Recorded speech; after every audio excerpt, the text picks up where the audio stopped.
Ladies and gentlemen, welcome to whatever this video ends up being called.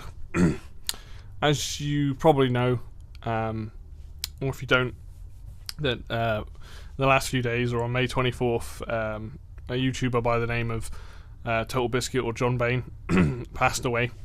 And this is something that has kind of affected me quite a lot. And I kind of want to sort of put my thoughts into this, and it's taken me a while to be able to get around to doing this video and putting this out there. But basically, for those who don't know, he was probably the biggest gaming critic on YouTube in that field, and he had been battling cancer for about 4 years, and unfortunately he passed away at age 33. And it seems to have sent quite a lot of shockwaves throughout the industry, and it's incredibly saddening. For me personally, he was somebody I discovered when I was in university, and it got me into a lot of more indie games that I wasn't really aware of at the time. His main content was called WTF, whatever the game was. And the whole point was he would look at these games, critique these games, like first impressions. They weren't reviews, as people like to call him. He was not a reviewer, but he was a first impressions guy. And he would try to basically make these videos about games that he thought were either interesting or, like, you know, make sure people were aware of what these games were and if they were good, if they weren't, all that kind of stuff. Very consumer first. That was kind of the thing that he was about. Anyway, he got me into the first ever video I ever watched was WTF is Bastion, and I do own that game now. But the first game that he actually, which I saw on his channel that I bought, was a game called Pineapple Smash Crew, and that was like sort of, for me, once I'd seen that video, once I played that game, from that point onwards I followed him. I created a YouTube account essentially, because before this point I didn't really have one, and started getting massively into following people on YouTube and getting into the gaming space, and started to see that there was content there for me. I didn't want to watch TV anymore, I wanted to watch YouTube. But yeah, so the last few days have been quite hard, because like this is something that's really affected me, and he's had a huge influence on me and a lot of the YouTube stuff that I've done. Originally I started a YouTube channel while I was in university, and it was called Killjoy's Vault.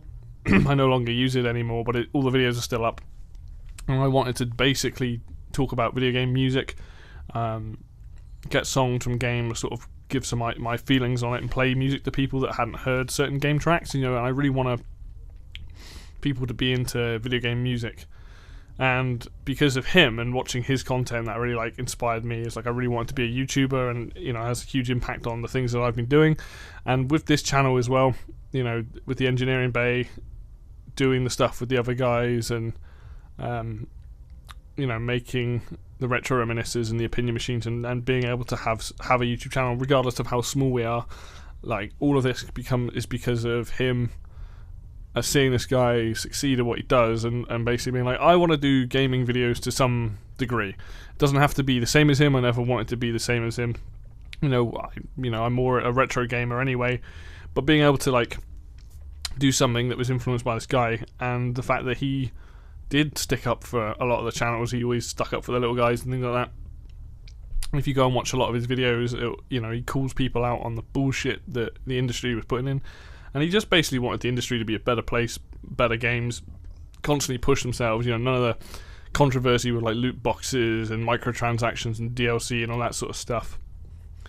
He also did a lot of StarCraft 2 tournaments, hence why I'm massively into StarCraft 2. But I mean, I was into it beforehand, and then I realised he was a commentator, and he also put on Shoutcraft, and he has a different channel which is for all his StarCraft content, but also that. So not only was he fun, you know, to watch about these videos he would make about games and their performance and all the PC stuff that he mainly did, but also to watch these StarCraft 2 tournaments he put on with some of the best players, different formats, all kinds of fun stuff like that, and they were really, really good.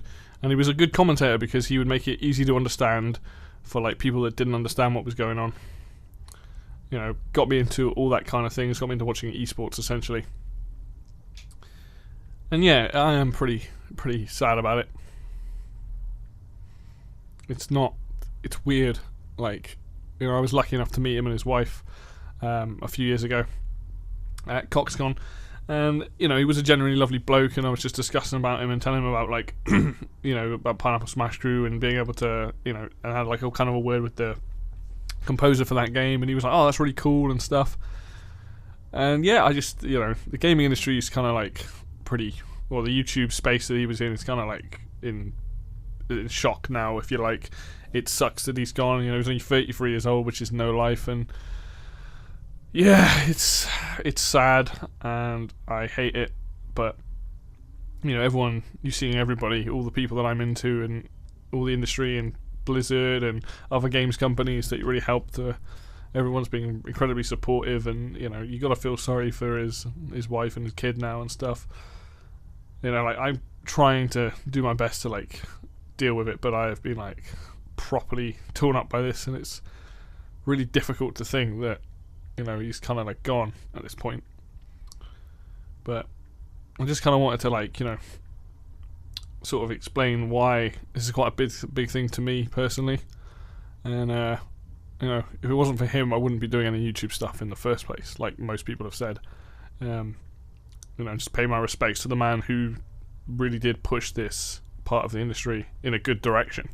And hopefully, because of this, now we are in a better spot, and hopefully we will have other people come up and do a similar job to him and help push this industry in the way it needs to go. You know, that's what he would want anyway. But that's basically my thoughts on the matter. Just want to get that out there. It's taken me a few days to kind of put this video together, but yeah, this is me paying my respects to a man that had a huge influence on me doing YouTube. So thank you guys for listening as always, and I will see you next video.